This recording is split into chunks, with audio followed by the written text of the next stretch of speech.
ఇక ఇటీవల పదోన్నతి పొందిన దాదాపు 30,000 మంది ఉపాధ్యాయులతో సీఎం రేవంత్ రెడ్డి సమావేశం కానున్నారు. హైదరాబాద్లోని ఎల్బీ స్టేడియంలో బహిరంగ సభను నిర్వహిస్తున్నారు.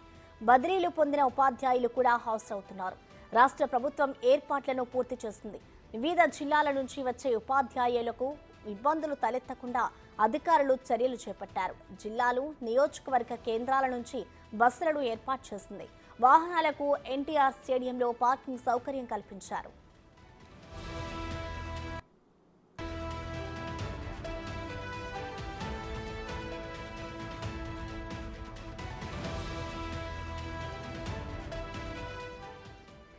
ఇటీవల ఉపాధ్యాయులు ఎదుర్కొంటున్న పలు సమస్యలపై వారు ప్రాథమికంగా చర్చించారు. పెండింగ్ సమస్యల పరిష్కారానికి సంబంధించి సీఎం రేవంత్ రెడ్డి ఇవాళ ప్రకటన చేస్తారని తెలుస్తోంది.